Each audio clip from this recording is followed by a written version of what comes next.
ஒரு ஊரில் ஒரு புகழ்பெற்ற பத்திரிகையாளர் இருந்தார். அவர் ஒரு நாள் திடீர்னு இறந்து போயிட்டார். அதுக்கப்புறம் நேராக சொர்க்கத்துக்கு போனார். சொர்க்கத்தின் வாசலில் நின்றுக்கிட்டு இருந்த ஒருத்தர் அவரை தடுத்தார். இதை பாரு, ஏற்கனவே இங்கே 12 பத்திரிகையாளர்கள் இருக்கிறாங்க, அவங்களுக்கே இங்கே வேலை இல்லை. அதுக்கு என்ன காரணம்னா, சொர்க்கத்தில் திடுக்கிடும் செய்திகள்லாம் ஒன்றும் கிடையாது. அப்படி என்ன இருக்க போகுது இங்கே எல்லாம் அது ஒழுங்காக நடந்துகிட்டு இருக்கோம். எல்லாம் ஒழுங்காக நடந்தால் பத்திரிகைகளுக்கு சுவாரஸ்யமான கொலை கொள்ளை தீ வைப்பு இது மாதிரி எதுவும் இங்கே இல்லை.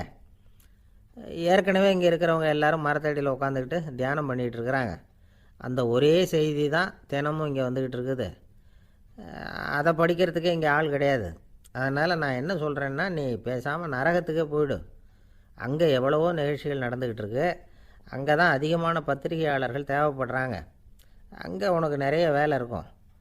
அதை செய்கிறதில்ல நீயும் மகிழ்ச்சியாக இருக்கலாம் அப்படின்னு சொன்னாராம். அங்கே அந்த சொர்க்கத்தின் வாசலில் நின்றுக்கிட்டு இருந்தவர். இந்த பத்திரிகையாளர் அங்கேயே நின்று கொஞ்சம் யோசனை பண்ணார். இவருக்கு சொர்க்கத்திலே இருக்கணும்னு தான் ஆசை. அதனால் மெதுவாக அவர்கிட்ட பேசினாராம். ஐயா, என்னை ஒரு 24 மணி நேரம் இங்கே உள்ளே இருக்கிறதுக்கு அனுமதி கொடுங்க. இங்கே இருக்கிற பல பத்திரிகையாளர்களை எனக்கு தெரியும். அவங்களில் சில பேரை சமாதானப்படுத்தி மெதுவாக பேசி நரகத்துக்கு அனுப்பி வச்சுட்றேன். நான் இங்கே இருந்துக்கிறேன். உங்கள் கணக்குப்படி 12 பேருக்கு மேலே இங்கே தாண்டாது, அப்படி பார்த்துக்கிறேன் அப்படின்னாராம். அவரும் யோசனை பண்ணி பார்த்துட்டு, சரி அப்படியே உனக்கு அனுமதி கொடுக்குறேன், ஆனால் ஒரு விஷயம், 24 மணி நேரம் தான் அனுமதி, அதுக்குள்ளே எல்லாம் நடக்கணும் அப்படின்ட்டுருக்கார். சரின்னு சொல்லிவிட்டு இந்த பத்திரிகையாளர் உள்ளே போனார். யோசனை பண்ணார். திட்டம் போட்டு ஒரு பொருளையை கிளப்பி விட்டார். சக பத்திரிகையாளர்களெல்லாம் கூப்பிட்டு சொன்னாராம், இதை பாருங்கள், நரகத்தில் ஒரு பெரிய தினசரி பேப்பரை கொண்டுகிட்டு வர்றதுக்காக திட்டம் போட்டுக்கிட்டு இருக்காங்க. அதுக்கு பல அதிகாரிகள் தேவைப்படுறாங்க. நிறைய சம்பளம் கிடைக்கும். யார் யாரெல்லாம் நரகத்துக்கு போக ஆசைப்படுறாங்களோ அவங்கெல்லாம் போகலாம் அப்படின்னு ஒரு பொருளையை கிளப்பி விட்டார். 24 மணி நேரம் கழித்து வாசல் பக்கம் போனார். அங்கே இருந்தவர்கிட்ட எத்தனை பேர் வெளியேறினாங்கன்னு விசாரித்தாராம். அப்போ அவர் இவரை, நீ வெளியே போகக்கூடாது, முதல்ல உள்ளே தான் இருக்கணும் அப்படின்னு தடுத்தாராம். அப்புறம் சொன்னாராம், நீ சொன்ன செய்தியை கேட்டதும் இங்கே இருந்த எல்லா பத்திரிகையாளர்களுமே நரகத்துக்கு போயிட்டாங்கப்பா, உள்ளே யாருமே இல்லை, அதனால் நீ உள்ளே இருக்கலாம் அப்படின்னாராம். இதை கேட்டதும் இந்த பத்திரிகையாளரே குழம்பி போயிட்டார். ஒருவேளை உண்மையிலேயே நரகத்தில் புதுசாக பத்திரிகை ஏதாவது ஆரம்பிக்க போகிறாங்களோ அப்படின்னு அவரே நினைக்க ஆரம்பிச்சிட்டாராம். அப்புறம் சொன்னாராம், ஐயா என்னை விட்டுருங்க, நான் நரகத்துக்கே போயிடுறேன், அங்கே ஏதோ விசேஷம் இருக்கணும் அப்படின்னாராம். இல்லைன்னா இத்தனை பேரும் ஒட்டு மொத்தமாக அங்கே போகிறதுக்கு சான்ஸே இல்லை, என்னை தடுக்காதீங்கன்னு கெஞ்ச ஆரம்பிச்சிட்டாராம். மற்றவங்க நம்பணுங்கிறதுக்காக ஒரு பொருளையை கிளப்பி விட்டார். கடைசியில் தானே அந்த பொருளைக்கு ஆளாயிட்டார். அதாவது பிறரை ஏமாற்றிய அவரது மனம் கடைசியில் அவரையே ஏமாற்ற ஆரம்பிச்சுட்டு பாருங்கள். நீங்கள் இப்படி அடுத்தவங்களை ஏமாத்துறதுக்கு உங்கள் மனசை பழக்கப்படுத்துகிறீங்க, ஆனால் கடைசியில் அதனால் நீங்களே ஏமாற்றப்படுகிறீர்கள் அப்படிங்கிறது பெரியவர்களுடைய புத்திமதி.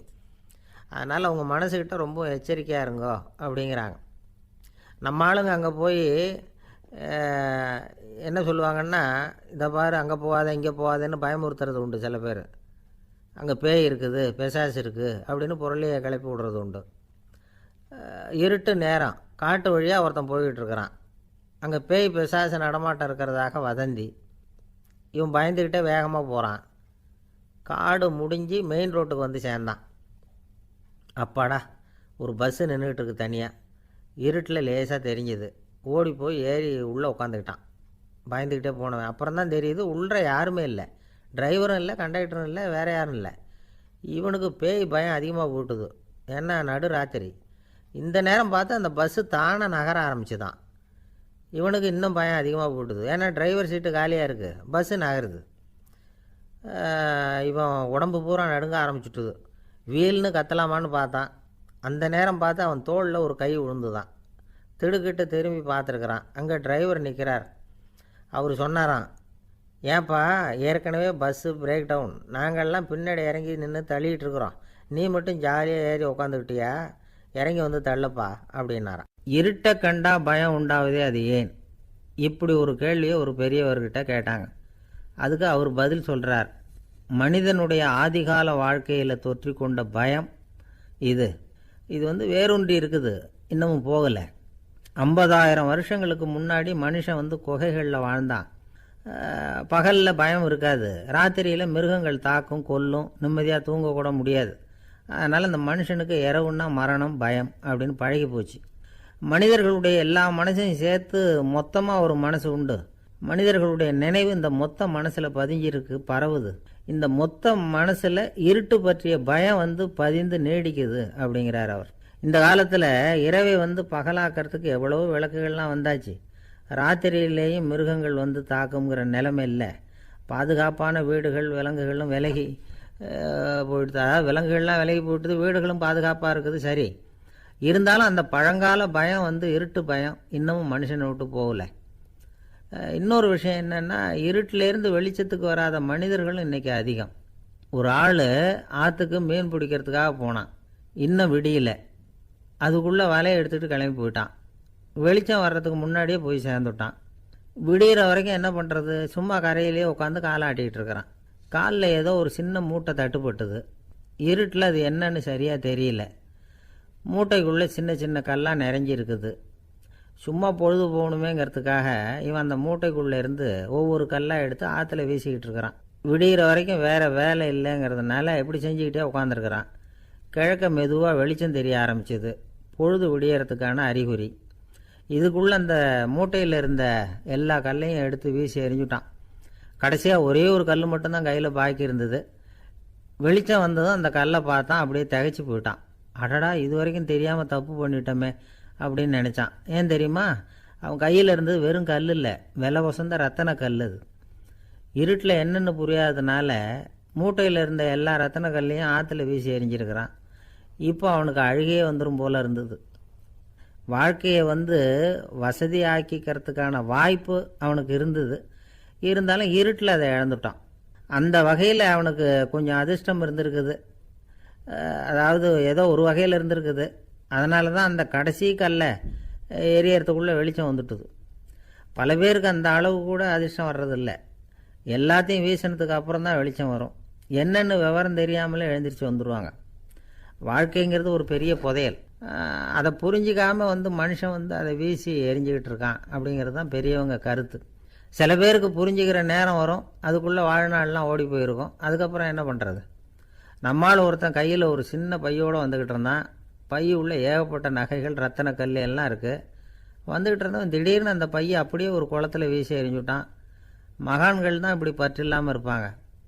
என்னங்க இது, விலை மதிப்புள்ள அந்த பையை இப்படி குளத்தில் வீசி எறிஞ்சுட்டீங்களே, இதுக்கு என்ன அர்த்தம் அப்படின்னு கேட்டார் அவன் கூட வந்தவர். அவன் மெதுவாக இவர் காதோட காதாக சொல்கிறான். ஒரு போலீஸ்காரர் பின்னாடி வந்துக்கிட்டு இருக்கிறார், அவர் போனதுக்கப்புறம் இதை எடுத்துக்குவேன் அப்படிங்கிறான். நம்மக்கிட்ட ஒருத்தன் தப்பாக நடந்துக்கிட்டானா உடனே நாம் என்ன செய்வோம்? கையை ஓங்கிட்டு அவனை அடிக்க போவோம். நாம் அவங்ககிட்ட அவனை விட ஒருபடி மேலே தப்பாக நடந்துக்குவோம். ஆனால் பெரியவங்கள்லாம் அப்படி நடந்துக்கிறது இல்லை. இன்னா செய்தாரை ஒருத்தல் அவர் நாண நன்னயம் செய்து விடல் அப்படின்னு வள்ளுவர் சொல்லியிருக்கார் இல்லையா? அதுக்கு தகுந்த மாதிரி நடந்துக்குவாங்க. பாயசித் விஸ்தாமிங்கிறவர் ஒரு பெரிய ஞானி. அவர் ஒரு நாள் ராத்திரி ரொம்ப நேரம் மசூதியில் இருந்துட்டு வீட்டுக்கு திரும்பி வந்துக்கிட்டு இருக்கிறார். வழியில் ஒரு குடிகாரன், அவன் கையில் ஒரு இசைக்கருவி, அதை கண்ணாபின்னான்னு மீட்டிக்கிட்டு வாய்க்கு வந்தபடியே என்னத்தையோ பாட்டுன்னு நினச்சிக்கிட்டு பாடிக்கிட்டு அவன் பாட்டுக்கு கிடக்கிறான் வழியில். அதோடு இருந்தாலும் பரவாயில்ல, அந்த பக்கமாக வழியில் போகிறவங்க வர்றவங்களையெல்லாம் பார்த்து கண்ணாபின்னான்னு திட்டிக்கிட்டு இருக்கிறான், ரொம்ப வளர்க்குறான். பாயசீத் பிஸ்தாமிங்கிற அந்த பெரியவர் அந்த வழியாக போகிறார். அவனை பார்க்குறார். அவனுடைய நிலைமையை பார்த்துட்டு பரிதாபப்படுறார். ஏன்பா இது மாதிரிலாம் நடந்துக்கிற, இப்படி நடக்கலாமா அப்படின்னு ஏதோ கொஞ்சம் புத்திமதி சொல்கிறதுக்கு ஆரம்பித்தார். அவனுக்கு கோபம் வந்துட்டுது. கையில் வச்சுருந்த வாத்திய கருவி அதால் ஓங்கி அந்த பெரியவர் தலையில் ஒரு அடி கொடுத்தான். ரத்த காயம் ஏற்பட்டு போச்சு. அவன் கையில் இருந்த இசைக்கருவியும் அடித்த வேகத்தில் ரெண்டாக உடஞ்சி போச்சு. அவ்வளோ வேகமாக அடிச்சிருக்கான். இவ்வளவு தூரத்துக்கு நடந்து போச்சுல்ல, அந்த மாபெரும் ஞானி வாயை திறந்து ஒரு வார்த்தை கூட பேசலை. பேசாமல் தலையை பிடிச்சிக்கிட்டு அவர் பாட்டுக்கு போயிட்டார். மறுநாள் அந்த பெரியவர் என்ன பண்ணார் தெரியுமா? கொஞ்சம் இனிப்பு பண்டங்கள், கொஞ்சம் பணம், இது ரெண்டையும் ஒரு ஆள் மூலமாக அனுப்பி வச்சார் அந்த குடிகாரனுக்கு.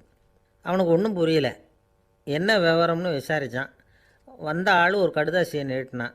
அதில் விவரம் இருந்தது. ஞானி எழுதியிருக்கிறார், இதை பாருப்பா, உங்களுடைய இசைக்கருவி உடையறதுக்கு என்னுடைய தலை காரணமாக ஆயிட்டுது. அதுக்காக நான் ரொம்ப வருத்தப்படுறேன்.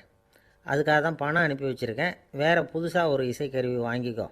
அப்புறம் இன்னொரு விஷயம், நேற்றுக்கு ராத்திரி என்கிட்ட ஏகப்பட்ட கசப்பான வார்த்தைகளை வந்து பேசினேன். இதோடு அனுப்பியிருக்கிற இனிப்பு பண்டங்களை சாப்பிட்டு உன்னுடைய நாவலில் உள்ள கசப்பை மாற்றிக்கும் அப்படின்னு அதில் எழுதப்பட்டிருந்தது. இந்த சமயத்தில் அவன் வந்து குடி மயக்கத்தில் இல்லை, தெளிஞ்சு போயிருந்த நேரம் இது. அதனால் அதை படித்த உடனே அவனுக்கு ரொம்ப வெக்கமாக போச்சு. தலை குனிஞ்சான், யோசனை பண்ணான். கொஞ்ச நேரத்தில் தன்னுடைய நண்பர்கள் சில பேரையும் கூப்பிட்டுக்கிட்டு நேராக அந்த ஞானி இருக்கிற இடத்துக்கு ஓடினான். அவர் காலில் விழுந்தான், அவர்கிட்ட மன்னிப்பு கேட்டுக்கிட்டான். பெரியவங்களே தெரியாமல் வந்து நான் இந்த பாவச் செயலை பண்ணிவிட்டேன், என்னை மன்னிச்சுங்க, உங்களுடைய பொறுமையும் போதனையும் என்னுடைய கண்ணை திறந்துட்டுது. இனிமேல் நானும் என்னுடைய நண்பர்களும் நல்ல வழியில் திருந்தி வாழ போகிறோம் அப்படின்னா. ஞானி செய்த நன்னயம் குடிகாரனை எப்படி திருத்திருக்கு பார்த்தீங்களா? இந்த கதையை கேட்டுவிட்டு ஒருத்தர் சொன்னார், என் வாழ்க்கையில் கூட அப்படி ஒரு சம்பவம் நடந்தது சார். நானும் ஒரு நாள் ராத்திரி ஓவராக குடிச்சிட்டு ஒரு கிட்டாரை வாசிச்சுக்கிட்டு கண்ணாபின்னான்னு உளறிக்கிட்டு திட்டிக்கிட்டு இருந்தேன். அந்த சமயம் அந்த வழியாக ஒருத்தர் வந்தார். ஓங்கி தலையில் ஒரே ஒரு அடி, ரத்தம் வந்துட்டுது. அதுக்கப்புறம் என் மனசு தெரிந்துவிட்டுது சார் அப்படின்னார். அப்படியா என்ன ஆச்சரியமா? ஆமாம் சார், அடி விழுந்தது அவர் தலையில் இல்லை, என் தலையில். வந்தவர் என்ன அப்படி அடிச்சுட்டார். மயக்கம் தெளிஞ்சதுக்கு அப்புறம்தான் எனக்கு விவரம் புரிஞ்சுது. அவர் ஒரு போலீஸ்காரர் அப்படின்னார் ரொம்ப சோகமாக. ஒரு ஊரில் ஒரு துறவி இருந்தார், புத்த சமய துறவி. அந்த ஊர் மன்னன் அவரை பற்றி கேள்விப்பட்டிருக்கான். ஒரு நாள் புறப்பட்டு போனான், துறவியின் பாதங்களை தொட்டு வணங்கினான். அதுக்கப்புறம் சொன்னான், ஐயா, நான் உங்களை அரண்மனைக்கு அழைச்சிட்டு போகிறதுக்காக வந்திருக்கிறேன். இனிமேல் நீங்கள் இங்கே எதுக்கு இருக்கணும் அப்படின்னானா. அவன் மனசுக்குள்ளே என்ன நினைப்புன்னா, இவர் எங்கே வரப்போகிறாரு, நான் ரொம்ப எளிமையானவன், எனக்கு எதுக்கு அரண்மனை வாசம்னு சொல்லிவிடுவார் அப்படின்னு நினச்சிருக்கான். ஆனால் அந்த துறவி என்ன பண்ணார் தெரியுமா? அப்படியா, சரி போகலாம், வா, போய் உன் ரதத்தை கொண்டுட்டு வா, அரண்மனைக்கு போகும்பொழுது அதுக்கு தகுந்த மாதிரி ஆடம்பரமாக போகணும் அப்படின்னு விட்டாரான். துறவி இப்படி சொன்னதும் அந்த மன்னனுக்கு மனசுக்குள்ளே சந்தேகம் வந்துட்டுது. இவர் உண்மையிலேயே துறவி தானா, ஏமாத்து பேர் வழி மாதிரி தெரியுதே அப்படின்னு நினச்சிருக்கான். இருந்தாலும் இனிமேல் என்ன பண்ணுறது, சொல்லியாச்சு. ரதத்தை கொண்டுகிட்டு வந்தான். துறவி ஏறி உக்காந்தார். பக்கத்தில் ராஜா. அவர் ரொம்ப உற்சாகமாக வரார், இவன் ரொம்ப சோர்ந்து போய் வரான். துறவி மரத்தடியிலேயே வாழ்ந்து பழக்கப்பட்டவர், அரண்மனையில் எளிமையாக ஒரு இடத்துல உக்காந்துக்குவார் அப்படின்னு நினச்சான். ஆனால் அப்படி இல்லை. அரண்மனைக்கு வந்த உடனே அந்த துறவி அதை கொண்டுட்டு வா, இதை கொண்டுட்டு வான்னு சொல்லி உத்தரவு போட ஆரம்பிச்சிட்டார். அரண்மனையில் இருந்தால் அரசனை மாதிரி இருக்கணும் அப்படிங்கிறார். ராத்திரி பூரா சௌகரியமாக தூங்கினார். பகலில் அரண்மனை தோட்டத்தில் உலாவ வேண்டியது, நீச்சல் குளத்தில் குளிக்க வேண்டியது, இப்படியே பொழுது போக்கிட்டு இருக்கிறார். அந்த அரண்மனையில் துறவி வந்து மகிழ்ச்சியாக இருக்கிறார். மன்னனால் அப்படி இருக்க முடியல. அவருக்கு எந்த கவலையும் இல்லை, இவனுக்கு அரசாங்க கவலைகள். துறவி அப்படி இருக்கிறத இவனால் தாங்கிக்க முடியல. ஒரு நாள் அவர்கிட்டயே போய், நான் உங்ககிட்ட கொஞ்சம் பேசணும்னு நானா. துறவி பார்த்தார். நான் இந்த அரண்மனைக்கு வரும்பொழுதே நீ என்னமோ என்கிட்ட கேட்கணும்னு நினச்ச, ஏன் காலதாமதம்? நீ அனாவசியமாக உன்னையே தொந்தரவு பண்ணிகிட்டு இருக்கிற, நீ கவலையாக இருக்கேங்கிறது எனக்கு புரியுது. நான் மரத்தடியில் இருந்தப்போ கூட என்னை அடிக்கடி வந்து சந்திச்சுக்கிட்டு இருப்பேன், ஏதாவது விளக்கம் கேட்குறது உண்டு. இங்கே வந்த பிறகு என்னை சந்திக்கிறது கூட அபூர்வமாக போயிட்டுது. நீ இப்போ என்ன கேட்க போகிறேங்கிறது எனக்கு தெரியும், இருந்தாலும் கேள் அப்படின்னாராம். வேற ஒன்றும் இல்லைங்க, இப்போ உங்களுக்கும் எனக்கு என்ன வித்தியாசம்? 2 பேரும் அரண்மனையில் தான் இருக்கிறோம். நீங்கள் மகிழ்ச்சியாக இருக்கிறீங்க, நான் அப்படி இருக்க முடியல. இவ்வளவுக்கும் நீங்கள் முன்னாடி இருந்தது மாதிரி இல்லை. தினமும் தங்கத்தேர் கேட்குறீங்க, உயர்தரமான ஆடைகள் அணியிறீங்க, சுவையான சாப்பாடு. இப்படி இருக்கிறப்போ உங்களுக்கும் எனக்கு என்ன வித்தியாசம்? இதுதான் மன்னனுடைய கேள்வி. இதுக்கு பதில் சொல்கிறேன், என் கூட புறப்பட்டு வா, இந்த நகரத்துக்கு வெளியில் போவோம் அப்படின்னு சொல்லி அரசனை கூப்பிட்டுக்கிட்டு ஊர் எல்லைக்கு வந்து சேர்ந்தார் துறவி. அங்கே போய் சொன்னார், இதை பாருப்பா, இந்த இடத்த தான் தேடிக்கிட்டு இருந்தேன், இனிமேல் நான் வந்து திரும்பி வரப்போகிறதில்ல, நீ என்னோட வர்றியா திரும்பி போறியா அப்படின்னார். நான் எப்படிங்க உங்கள் கூட வர முடியும்? என்னுடைய நாடு, என்னுடைய சொத்துக்கள், மனைவி, மக்கள் எல்லாத்தையும் விட்டுட்டு எப்படிங்க வர்றதுன்னா. இப்போ அந்த துறவி சொன்னார், இப்போ வித்தியாசத்தை தெரிஞ்சுக்கிட்டியா? நான் அரண்மனையில் இருந்தேன், எல்லா வித பொருள்களும் உடையவனாக இருந்தேன், ஆனால் எதையும் சொந்தம் கொண்டாடுறவனாக இருக்கல. ஆனால் நீ அப்படி இல்லை, எல்லாத்தையும் சொந்தம் கொண்டாடிக்கிட்டு இருக்கிற. இதுதான் நமக்குள்ள வித்தியாசம் அப்படின்னு சொன்னார். அரண்மனை ஆடைகளை அப்படியே களைஞ்சார், அரசங்கிட்ட கொடுத்தார். உன்னுடைய ஆடைகளை நீயே வச்சுக்கோன்னார். அவர் பாட்டுக்கு நடந்து போனார், திரும்பியே பார்க்கல. அரசனுக்கு அப்போ தான் தன்னுடைய அறியாமை விளங்குச்சான்.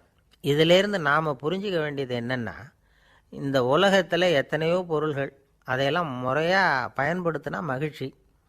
அதை விட்டுட்டு அதுக்கெல்லாம் சொந்தம் கொண்டாட ஆரம்பித்தா கவலை. நம்ம ஆட்கள் சொந்தம் கொண்டாடுற விதமே தனி. ஒரு ஆள் இன்னொருத்தங்கிட்ட ஒரு கொடை கடன் வாங்கியிருந்தான், திருப்பி கொடுக்கல. கொடையை கொடுத்தவன் கேட்டான், என்கிட்ட கடன் வாங்கினிய கொடை, அதை கொஞ்சம் திருப்பி தர்றியான்னா. அது உனக்கு இப்போ அவசரமாக தேவைப்படுதா அப்படின்னு கேட்டான் இவன். எனக்கு தேவைப்படலை, அந்த கொடையை நான் யாருக்கிட்ட வாங்கியிருந்தேனோ அவனுக்கு இப்போ அது அவசரமாக தேவைப்படுது அப்படின்னானான் அந்த ஆள். அந்த ஆளுக்கு பேச தெரியாது, அவர்கிட்ட கொஞ்சம் எச்சரிக்கையாக நடந்துக்கோ அப்படின்னு சொல்கிறது உண்டு. அப்படின்னா என்ன அர்த்தம்? அவர் இன்னமும் குழந்தையாகவே இருக்கிறாரு, இன்னும் பேச்சு வரலன்னு அர்த்தம்? அப்படி இல்லை, அவருக்கு நாகரிகமாக பேச தெரியலன்னு அர்த்தம். பேசுறதுங்கிறது மனுஷனால் மட்டுமே முடியக்கூடிய ஒரு காரியம். அப்படி இருந்தும் அதோட பெருமையை அவன் இன்னமும் சரியாக புரிஞ்சிக்கலைன்னு தான் சொல்லணும். அதனால தான் அவன் அளவுக்கு அதிகமாக வார்த்தைகளை கொட்டி போடுறான். அதுக்கப்புறம் அதையெல்லாம் திருப்பி அள்ள முடியாமல் கிடந்து கஷ்டப்படுறான். கொட்டின வார்த்தையை அள்ள முடியுமா? ஒருத்தரை இன்னைக்கு பார்த்து முட்டாள்னு திட்டி போடுறீங்க, நாளைக்கு மறுபடியும் அவர்கிட்ட போய் நேத்திக்கு உன்னை முட்டாள்னு சொல்லிவிட்டேன், அந்த வார்த்தையை திருப்பி கொடு, வாங்கிட்டு போயிடுறேன் அப்படின்னு நான் சொல்ல முடியும்? அவன் கோபக்காரனாக இருந்தால் நேத்திக்கு அதை வேறு விதமாக அவங்களுக்கு திருப்பி கொடுத்துருப்பான். உலகத்தில் எவ்வளவோ ஜீவராசிகள் இருக்குது, அதுக்கெல்லாம் வாய் இருக்குது. அந்த வாயெல்லாம் எதுக்கு உபயோகம்? சாப்பிட்றதுக்காக. ஆனால் நமக்கு இருக்கிற வாய் சாப்பிட்றதுக்காக மட்டும் இல்லை, பேசுகிறதுக்காகவும் தான். பேச முடியலன்னா வாய் இருந்தால் கூட அது வாயில்லா ஜீவன் தான். ஒரு பையனை பார்த்து அது வாய் உள்ள புள்ள பொழைச்சிக்கும் அப்படின்னா மற்ற பையன்களுக்கெல்லாம் முகத்தில் வாயே இல்லைன்னு அர்த்தம்? அப்படி இல்லை, அந்த பையன் கொஞ்சம் கெட்டிக்காரத்தனமாக பேசுவான்னு அர்த்தம். அதனால் எப்படி பேசணும் அப்படிங்கிறத நாம் முக்கியமாக தெரிஞ்சுக்கணும். இதுக்கு 8 விதமான குறிப்புகளை நம்ம பெரியவங்க சொல்லியிருக்கிறாங்க. பேச்சுக்கு 8 அங்கங்கள் உண்டு அப்படின்னு அவங்க சொல்கிறாங்க. அதெல்லாம் என்னென்ன அப்படின்னா, உண்மை, நன்மை, அன்பு, நிதானம், இனிமை, ஆழம், சமயமறிதல், சபையறிதல். இந்த 8 தன்மையும் பேச்சில் இருக்கணுமா. இதையே கொஞ்சம் விவரமாக சில பேர் போர்டில் எழுதி வச்சுருப்பாங்க. அதாவது எழுத்துலையாவது அதெல்லாம் இருக்கட்டுமே அப்படின்னு நினச்சி நீங்கள் கூட சில இடங்களில் இதை பார்த்துருக்கலாம். அதாவது உண்மையே பேசுக, நன்மையே பேசுக, அன்பாக பேசுக, நிதானமாக பேசுக, இனிமையாக பேசுக, ஆழமுடையதாக பேசுக, சமயமறிந்து பேசுக, சபையறிந்து பேசுக, இப்படி எழுதி வச்சுருப்பாங்க. இந்த 8 அம்சமும் சரியாக பொருந்தி இருந்தால் தான் அது பேச்சு. மற்றதெல்லாம் பேச்சாகிடாது. பேச்சு ஒரு சிறந்த கலை. எல்லாத்தையும் விட பேசாமல் இருந்தும் பழகணும், அது ரொம்ப முக்கியம். உண்மையே பேசணும். சத்தியத்துக்கு மதிப்பு கொடுக்குறவங்கள தான் சரித்திரம் மதிக்கும். உண்மை பேசினா மட்டும் போதாது, அந்த உண்மையில் நன்மை கலந்துருக்கணும். கொலைகாரனுக்கு பயந்துக்கிட்டு ஒருத்தன் உங்கள் வீட்டுக்குள்ளே ஒளிஞ்சிருக்கிறான். அந்த முரட்டு ஆசாமி கையில் அறிவாளோடு அவங்க வந்தானான்னு உங்ககிட்ட கேட்குறான்னு வச்சுங்க. உண்மை தான் உயர்வு தரும் அப்படின்னு நினச்சிக்கிட்டு, ஆமாம் உள்ளே தான் இருக்கிறான், அடுப்பங்கரையில் குதிருக்கு பின்னாடி உட்காந்துருக்கிறான், போய் பிடிச்சிட்டு போங்க அப்படின்னு நான் சொல்லுவீங்க? அது நன்மை இல்லாத உண்மை. அதனால் பிரயோஜனம் கிடையாது. அதே மாதிரி உங்கள் பேச்சில் அன்பு இருக்கணும், நிதானம் இருக்கணும், இனிமை இருக்கணும், சிந்தித்து பேசணும். சமயம் அறிந்து பேசுகிறதும் முக்கியம். அதை பற்றி நமக்கு வேறு யாரும் சொல்லிக் கொடுக்க வேண்டியதில்லை. எந்த நேரத்தில் யாருக்கிட்ட எப்படி பேசினா காரியம் நடக்கும் அப்படிங்கிறது நமக்கு நல்லா தெரியும். அது கைவந்த கலை. அவையறிந்து பேசுகிற திறமை பேச்சாளர்களுக்கு ரொம்ப அவசியம். அது இல்லைன்னா நிலைமை பரிதாபமாகிடும். ஒரு பேச்சாளர் ரொம்ப மும்முரமாக பேசிக்கிட்டே இருந்தாராம். ரொம்ப நேரம் நிறுத்தவே இல்லை, பேசிக்கிட்டே இருக்கிறார். சபையில் இருந்தவங்களாம் ஒவ்வொருத்தராக எழுந்திரிச்சு போய்கிட்டே இருக்கிறாங்க. கடைசியில் 2 பேர் தான் அக்கறையாக பேசுகிறவரை கவனிச்சிக்கிட்டு உட்காந்துருந்தாங்களாம். மேடையில் பேசிக்கிட்டு இருந்தவர் அவங்கள பார்த்து சொன்னாராம், எனக்கு கூட்டம் முக்கியம் இல்லை, எவ்வளவு பேர் என் பேச்சை கேட்குறாங்க அப்படிங்கிறது முக்கியம் இல்லை.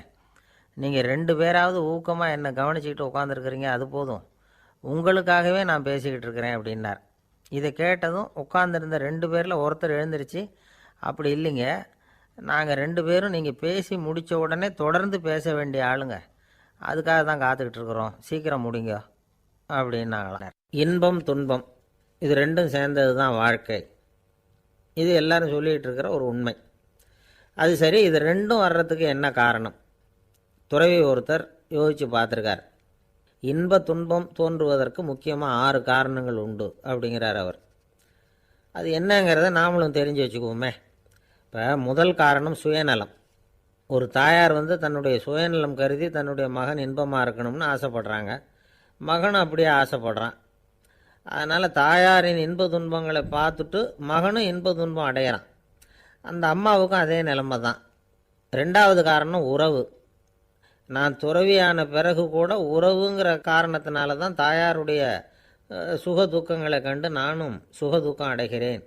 என் தாயாருடைய நிலைமையும் இதுதான் அப்படிங்கிறார் ஒரு துறவி. மூணாவது காரணம் என்னென்னா அறிமுகம். எனக்கு அறிமுகமான ஒருத்தரை ரயில் நிலையத்தில் சந்திக்கிறேன்.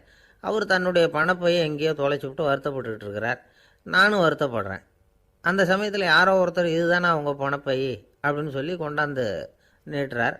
பணப்பையை தொலைச்சவர் சந்தோஷப்படுறார், நானும் சந்தோஷப்படுறேன். இது அந்த துறவி சொல்கிற அனுபவம். நாலாவது காரணம் என்னென்னா கருணை. எனக்கு முன்னே பின்னே தெரியாத ஒருத்தனை யாரோ ஒருத்தன் அடித்து காயப்படுத்தி போடுறான். கருணை காரணமாக நான் அதுக்காக துக்கப்படுறேன். அஞ்சாவது காரணம் எதையும் நம்புறது. ஒரு பசுமாட்டை ஒரு முரணை அடிச்சிக்கிட்டு இருக்கிறான் அப்படின்னு ஒருத்தர் வந்து நம்மகிட்ட சொல்கிறாருன்னு வைங்க, உடனே நான் துக்கப்படுறேன். இன்னொருத்தர் வந்து அந்த முரணனை போலீஸ்காரங்க பிடிச்சிட்டு போயிட்டாங்கன்னு சொல்லி சொல்கிறார், நான் உடனே சந்தோஷப்படுறேன். மூணாவதாக ஒருத்தர் வந்து முதல் 2 பேரும் சொன்னது பொய்யுங்கிறார். அப்போ நான் இன்ப துன்பம் ரெண்டுமே இல்லாமல் நிம்மதியாக இருக்கிறேன். இது ஒரு விதம். அடுத்தது 6வது காரணம் என்னென்னா தன்மயமாகுதல். ஒரு நாவல் படிச்சுக்கிட்டு இருக்கிறோம், அதில் வர்ற பாத்திரங்களோடு நாம் ஒன்றி போயிடுறோம். அதில் வர்ற பாத்திரங்கள் சிரிச்சுதுன்னா நாமளும் சிரிக்கிறோம், அது அழுதுன்னா நாமளும் அழறோம். அதெல்லாம் வந்து அந்த துறவி சொல்கிற அனுபவ உண்மைகள். இன்ப துன்பம் இது ரெண்டும் தோன்றுவதற்கு சுயநலம், உறவு, அறிமுகம், கருணை, எதையும் நம்புறது, தன்மயமாகிறது, இது எல்லாம் தான் முக்கிய காரணம் அப்படின்னு அவர் சொல்கிறார். ஆகக்கூடி ஒட்டு மொத்தமாக யோசனை பண்ணி பார்த்தா பிற பொருள்கள் மீது பற்றுதல் காரணமாக தான் நாம் வந்து இன்ப துன்பம் அடையிறோம் அப்படிங்கிறத புரிஞ்சிக்க முடியுது. மனுஷன் வந்து இன்ப துன்பம் அடையிறதுக்கு 7வது காரணம் கூட ஒன்று உண்டு அப்படின்னு சொல்லிகிட்டே வந்தார் ஒருத்தர். அது என்ன அப்படின்னு கேட்டோம். அதுதான் சார் இந்த நீங்கள் சொல்லிட்டு வர்ற இன்று ஒரு தகவல்னார். எப்படி சொல்கிறீங்கன்னு கேட்டோம். இன்று ஒரு தகவல் கேட்க ஆரம்பிக்கிறப்போ மனசில் இன்பம், ஆரம்பித்த உடனே இது ஏற்கனவே கேட்ட சமாச்சாரமாச்சே அப்படின்னு நினைக்கிறப்போ துன்பம் அப்படின்னு அதுக்கு ஒரு விளக்கம் கொடுத்தார் அவர். கடற்கரை ஓரமாக ஒரு பெரியவர் கையால் மணலை கீறிக்கிட்டே உட்காந்துருக்கிறார். என்னத்தையும் தேடிட்டு இருக்கிறது மாதிரி தெரிஞ்சுது. மெதுவாக கிட்டத்தில் போய் என்னத்தை தேடிட்டு இருக்கிறீங்க அப்படின்னு கேட்டோம். அவர் சாவகாசமாக நிமிர்ந்து பார்த்து நிம்மதியை தேடிட்டு இருக்கிறேன்னார். நாங்கள் ஒரு மாதிரி ஆகிட்டோம். இருந்தாலும் சமாளிச்சுக்கிட்டு, சார் மணலில் வந்து கிழிஞ்சல் தான் கிடைக்கும், நிம்மதி கிடைக்காது அப்படின்னோம். சரி, இன்றைக்கி வசமாக நம்மகிட்ட ஒரு ஆள் மாட்டிக்கிட்டார் அப்படின்னு நினச்சி அவர் பக்கமாக போய் உட்காந்துக்கிட்டு கதை சொல்ல ஆரம்பிச்சிட்டோம். ஒரு பெரிய மன்னர் இருந்தார். அவருக்கு எல்லா வசதியும் இருந்தது. இருந்தாலும் ஒரே ஒரு குறை. அது என்னென்னா நிம்மதி இல்லைங்கிற குறை. அரண்மனையில் தினமும் கலை நிகழ்ச்சி, நாட்டியம் எல்லாம் நடந்துக்கிட்டு தான் இருந்தது. இருந்தாலும் நிம்மதி இல்லை. சரி, நிம்மதி எங்கே கிடைக்கும் அப்படின்னு தேட ஆரம்பித்தார். உடனே அதுக்கான முயற்சிகளில் தீவிரமாக இறங்கினார். நாட்டில் உள்ள தத்துவ மேதைகளெல்லாம் கூப்பிட்டுட்டு வர சொன்னார். எல்லாரும் வந்து சேர்ந்தாங்க. அவங்கள பார்த்து நிம்மதி எங்கே இருக்குது அப்படின்னு விசாரித்தார். அவங்களுக்கு அது தெரிஞ்சால் ஏன் இப்படி ராஜா முன்னாடி வந்து நின்றுட்டு இருக்க போகிறாங்க? ராஜாவோட கேள்விக்கு ஒவ்வொருத்தரும் ஒவ்வொரு மாதிரி விளக்கம் கொடுக்க ஆரம்பிச்சிட்டாங்க. எந்த பதிலும் ராஜாவுக்கு திருப்தி அளிக்கக்கூடிய அளவுக்கு இல்லை. சரி, போயிட்டு வாங்கன்னு சொல்லி அவங்களெல்லாம் அனுப்பி வச்சுட்டார். ஒரு நாள் அவர் மாளிகையில் உப்பரிகையில் நின்றுக்கிட்டு இருக்கிறார். அந்த சமயத்தில் தெருவில் ஒரு பிச்சைக்காரன் ரொம்ப உல்லாசமாக பாட்டு பாடிக்கிட்டே போய்கிட்டு இருக்கிறான். குரலில் ஒரு சந்தோஷம், நடையில் ஒரு மிடுக்கு. அவங்ககிட்ட கொஞ்சம் கூட கவலை இருக்கிறதா தெரியல. உடனே ராஜா அதை பார்த்தார். ஏவலாளிகளை வந்து கைதட்டி கூப்பிட்டார். உடனே ஓடி போய் அந்த பிச்சைக்காரனை இங்கே அழைச்சிட்டு வாங்கன்னு உத்தரவு போட்டார். இவங்க உடனே ஓடி போய் அவனை கூப்பிட்டாங்க. அரண்மனைக்கு வாழ்ந்தாங்க. அவன் வரல. அரண்மனைக்குள்ளே அடி எடுத்து வைக்க மாட்டேன்னு சொல்லிவிட்டான். ராஜா கிட்ட வந்து விஷயத்தை சொன்னாங்க. அவருக்கு ரொம்ப ஆச்சரியம், இப்படி ஒரு ஆள் இருக்கிறானா அப்படின்னு. சரி, அவன் என்ன தான் சொல்கிறான் அப்படின்னு விசாரித்தார். இவங்க மறுபடியும் தெருவுக்கு போய் கேட்டாங்க. என்னை பார்க்கணும்னா ராஜா விருப்பப்பட்டார்னா அவரை வேணும்னா இங்கே வர சொல்லுங்க அப்படின்னு சொல்லிவிட்டான். அதை வந்து ராஜா கிட்ட சொன்னாங்க. அவருக்கு கோபம் வரல. இவ்வளவு சுதந்திர உணர்வோடு இருக்கிறவன் சாதாரண ஆளாக இருக்க முடியாது அப்படின்னு நினச்சார். உடனே கிடுகிடுன்னு இறங்கி தெருவுக்கு வந்தார். பிச்சைக்காரங்கிட்ட போனார். நீ கவலைப்படாமல் சந்தோஷமாக பாடிக்கிட்டு போறியே, அது எப்படி முடியுது உன்னால் அப்படின்னு கேட்டார். ஏன் அப்படி கேட்குறீங்கன்னு அவன், அதுக்கு இல்லை, எனக்கு அரண்மனையில் எவ்வளவோ சுகபோகங்கள்லாம் இருக்குது, இருந்தாலும் நிம்மதி இல்லை. இது ஏன்னு எனக்கு தெரியல. இந்த தேசத்தில் உள்ள அறிஞர்களை எல்லாம் கூப்பிட்டு கேட்டு பார்த்துட்டேன், அவங்களுக்கும் தெரியல. உன்னை கேட்டால் தெரியும்னு நினச்சேன், அதனால தான் சந்திக்கிறதுக்கு ஆசைப்பட்டேன். ஆனால் நீ வரமாட்டேன்னு விட்டியே அப்படின்னார். பிச்சைக்காரன் கடகடன்னு சிரிக்க ஆரம்பிச்சிட்டான். மகிழ்ச்சிக்கும் உங்களுக்கும் தடையாக இருக்கிறது இந்த மாளிகை தான். இதை விட்டுட்டு வெளியில் வந்துட்டா நிம்மதி தேடிட்டு வந்துடும்னா. நான் அரசன், எனக்குன்னு கடமைகள் இருக்குது, அதையெல்லாம் விட்டுட்டு எப்படி வர முடியும்னார் ராஜா. ரெண்டும் ஒரே நேரத்தில் கிடைக்கணுங்கிறது முடியாத காரியம். உங்கள் சுகபோகத்துக்கு விலையாக தான் உங்கள் நிம்மதியை கொடுத்துக்கிட்டு இருக்கிறீங்க. என்ன பாருங்க, என்கிட்ட எதுவும் இல்லை, அதனால் எதுவும் போயிடுமோங்கிற பயமும் இல்லை, நிம்மதியாக இருக்கிறேன் அப்படின்னா அவன். ராஜா உடனே சந்தோஷப்பட்டு தன்னுடைய மேலங்கியை எடுத்து அவனுக்கு பரிசாக கொடுத்தாரான். அவன் சிரிச்சுக்கிட்டே அதை வாங்க மாட்டேன்னு விட்டானான். இதை நீங்கள் எனக்கு கொடுக்கறதுனால எந்த பயனும் இல்லை, அதே நேரத்தில் அதை வாங்கிக்கிட்டேன்னா அடுத்த வினாடியிலேருந்து அதை எப்படி காப்பாற்றுறதுங்கிற கவலை எனக்கு வந்து சேர்ந்துடும், அப்புறம் தூக்கம் வராது, நிம்மதி போயிடும் அப்படின்னானா. சொல்லிவிட்டு அவன் பாட்டுக்கு சந்தோஷமாக பாடிக்கிட்டே போயிட்டான். நிம்மதி எங்கே இருக்குங்கிறதையும் ராஜா தெரிஞ்சுக்கிட்டார். அந்த இடத்துக்கு தன்னால் போக முடியாதுங்கிறதையும் அவர் புரிஞ்சுக்கிட்டார். இப்படி இந்த கதையை அந்த கடற்கரையில் மணலை கீறிக்கிட்டே உட்காந்துருந்தார அந்த பெரியவர்கிட்ட சொல்லி முடித்தோம். அவர் முகத்தில் ஒரு தெளிவு தெரிஞ்சுது. எங்களை நிமிர்ந்து பார்த்தார். ரொம்ப நன்றிங்க, இப்போ எனக்கு தெரிஞ்சு போச்சு, நிம்மதி வேணும்னா அதுக்கு என்ன பண்ணணும்னு இப்போ நல்லா புரிஞ்சுக்கிட்டேன் அப்படின்னார். என்ன புரிஞ்சுக்கிட்டீங்கன்னு கேட்டோம். இனிமேல் இந்த பக்கம் வந்தால் உங்கள் கண்ணில் படாத இடமா பார்த்து உட்காரணும்னு புரிஞ்சுக்கிட்டேன் அப்படின்னார். இன்றைக்கு பல பேர் உயில் எழுதி வைக்கிறாங்கல்ல, இந்த உயில்னா என்ன? அதாவது ஒரு நபர் தனக்கு பின்னாடி தன்னுடைய சொத்துக்கள் யாருக்கு போய் சேரணும்னு நினைக்கிறாரோ அந்த நினைப்பை சட்டப்படி உறுதிப்படுத்துறது தான் உயில். சரி, உயிலை யார் எழுதலாம்? 18 வயசு பூர்த்தியான யாரும் உயில் மூலமாக சொத்துக்களை விநியோகிக்கலாம். கண் பார்வை இல்லாதவங்க, காது கேளாதவங்க, வாய் பேச முடியாதவங்க, இவங்கெல்லாம் கூட உயில் எழுதி வைக்கலாம். புத்தி சுவாதீனம் இல்லாதவங்க கூட சில சமயம் புத்தி தெளிவாக இருந்தால் உயில் எழுதலாமா. குடிபோதையில் இருக்கிறவங்க, தாங்கள் என்ன செய்கிறோங்கிறது தெளிவாக அறிய முடியாதவங்க, நோய் நொடியில் இருக்கிறவங்க, இவங்கெல்லாம் உயில் எழுத முடியாது. ஒருத்தரை நிர்பந்தப்படுத்தி ஏமாற்றி அல்லது சுய நினைவில்லாத ஒருத்தர்கிட்ட எழுதி வாங்கி வைக்கிற உயில் செல்லாது. உயிலை இந்த முறையில் தான், இந்த படிவத்தில் தான் எழுதணும்னு சட்டத்தில் விதி எதுவும் கிடையாது. இதுக்கு முத்திரை கட்டணமும் கிடையாது. உயிலை வெற்று காகிதத்தில் எழுதலாம். அச்சடிக்கணும், டைப் அடிக்கணுங்கிற அவசியம் கூட இல்லை. கையாலேயே கூட எழுதலாம். எழுதி இருக்கிறது புரியணும், அவ்வளவுதான். குறைந்தபட்சம் 2 சாட்சிகளை வச்சுக்கிட்டு உயில் எழுதுகிறவர் அதில் கையெழுத்து போடணும். கையெழுத்து போட தெரியாதுன்னா இடது கை பெருவிரல் ரேகை வைக்கலாம். உயில் சாசனத்துக்கு சாட்சிகள் கையெழுத்து இல்லைன்னாலும் அது செல்லாது. அப்புறம் ப்ரிவிலேஜ்டு வில் அப்படின்னு இருக்குது, அதுக்கு மட்டும் சாட்சிகள் தேவையில்லை. அது என்னென்னா, இந்த விமானப்படை, கப்பல் படை அல்லது யுத்தத்தில் பணிபுரியும் நபர்கள் அவங்கெல்லாம் இருக்கிறாங்க இல்லையா, அப்படிப்பட்டவங்க எழுதுகிற உயில் அது. அதுக்கு சில விசேஷ சலுகைகள் உண்டு. ஒருத்தர் முதல்ல ஒரு உயில் எழுதி வைக்கிறார், அதுக்கப்புறம் மனசு மாறி போகுது, அது வேணாம்னு நினைக்கிறார், ரத்து செஞ்சுடலாம். அதுக்கப்புறம் வேறு உயிலும் எழுதலாம். உயிரோடு இருக்கிற வரைக்கும் எத்தனை தடவை வேணும்னாலும் உயில் எழுதலாம். கடைசியாக எழுதப்பட்ட உயில் சட்டப்படி சரியாக இருந்தால் அதுதான் அமலுக்கு வரும். சரி, எழுதுகிற உயிலை ரகசியமாக வச்சுருக்கிறது எப்படி? இது ஒரு கேள்வி. இதுக்கு என்ன செய்யணும்னா, ஒருத்தர் உயிலை எழுதினதுக்கு அப்புறம் அவர் தானாவோ அல்லது அங்கீகரிக்கப்பட்ட முகவர் மூலமாகவோ, அதாவது ஒரு ஏஜெண்ட் மூலமாகவோ, ஒரு கவரில் போட்டு சீல் வச்சு கவர் மேலே தன்னுடைய பெயரை எழுதி அல்லது அந்த ஏஜெண்ட் பெயரை எழுதி கவர் மேலே என்ன அடக்கம் செய்யப்பட்டிருக்கு, உள்ளே என்ன இருக்குது அப்படிங்கிற விவரம்லாம் எழுதி சார் பதிவாளர்கிட்ட ஒப்படைக்கலாம்.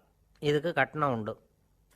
அதுக்கப்புறம் எப்போ தேவைப்படுதோ அப்போ ஒரு மனு கொடுத்து அந்த கவரை திரும்ப வாங்கிக்கலாம். இப்போ எழுதுகிற உயிலை இவ்வளவு நாளுக்குள்ளே பதிவு செய்யணுங்கிற கால வரையறை உண்டா அப்படின்னு ஒரு கேள்வி வரலாம் இல்லையா? எப்போ வேணும்னாலும் பதிவு செய்யலாம். நம்மால் ஒருத்தர் ஒரு நாள் ரொம்ப அவசரமாக வந்தார்.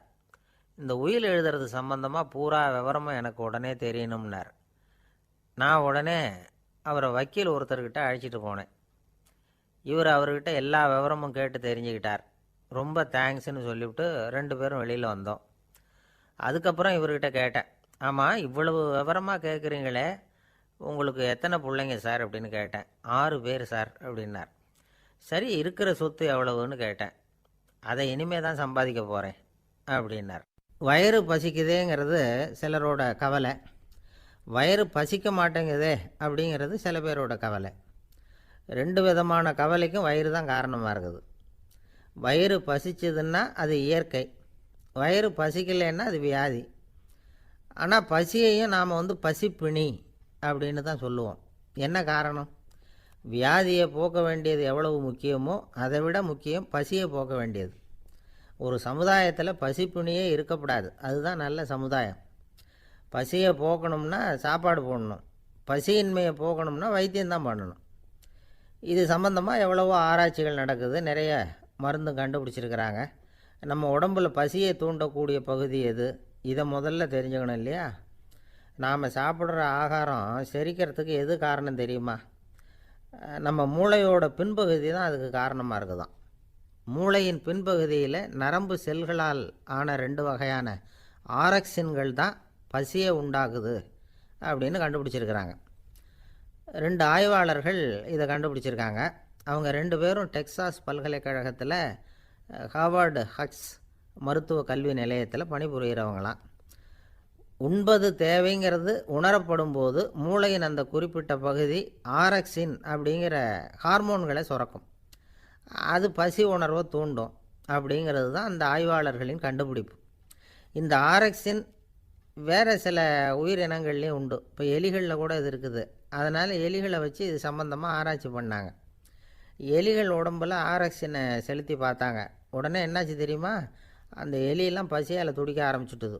எதையாவது தின்னு பசியை தீர்த்தா போதுங்கிற அளவுக்கு அந்த எலிகள்லாம் அல்லாட ஆரம்பிச்சுட்டுது. இயல்பாக சாதாரணமாக அந்த எலிகள் எவ்வளவு சாப்பிடுமோ அது மாதிரி 8 முதல் 10 மடங்கு அதிகமான ஆகாரத்தை 1 மணி நேரத்துக்குள்ளே சாப்பிட்டு தீர்த்துட்டு தான். சில எலிகளின் மூளையில் இந்த ஆரக்சின் அளவை கட்டுப்படுத்தி பார்த்துருக்குறாங்க. உடனே என்னாச்சு தெரியுமா? அதெல்லாம் சாப்பாட்டை கண்டா முகத்தை திருப்பிட்டு போக ஆரம்பிச்சுட்டு தான். அந்த எலிகளுக்கு பசி எடுக்கலையாம். இந்த ஆராய்ச்சியின் அடிப்படையில் பசியை எடுக்காமல் இருக்கிற மனிதர்களுக்கும் பசியை தூண்ட முடியும் அப்படின்னு சொல்லி ஆராய்ச்சியாளர்கள் தெரிவிச்சிருக்கிறாங்க. ஆக ஆரக்சின் தான் பசிக்கு காரணம்ங்கிறது தெரிஞ்சு போச்சு. சரி, இந்த ஆரக்சின் அப்படின்னா என்ன? அது ஒரு கிரேக்க சொல். அதுக்கு பசின்னு அர்த்தம். நம்ம ஆளுங்களுக்கெல்லாம் பசியை தூண்டுறதுக்கு மருந்து தேவையில்லை, பசியை குறைக்கிறதுக்கு தான் மருந்து தேவை. ஒரு அம்மா டாக்டரை தேடி வந்தாங்களாம். டாக்டர், எங்கள் வீட்டுக்காரருக்கு திடீர்னு அகோர பசி, நிறைய சமைச்சு போடுறேன், அவ்வளவையும் சாப்பிட்டுட்டு கீழே கிடக்கிற குப்பை கூலங்களையும் எடுத்து சாப்பிட ஆரம்பிச்சுட்றார், என்னன்னு கவனித்து பாருங்கள் அப்படின்னாங்களாம். எவ்வளவு நாளாக அப்படி இருக்குதுன்னு கேட்டிருக்காரு டாக்டர். 1 வாரமாக அப்படி இருக்குதுன்னாங்களாம். இவ்வளவு நாளாக ஏன் சும்மா இருந்தீங்க? ஆரம்பத்திலே இங்கே அழைச்சிட்டு வர வேண்டியது தானே அப்படின்னாரான் டாக்டர்.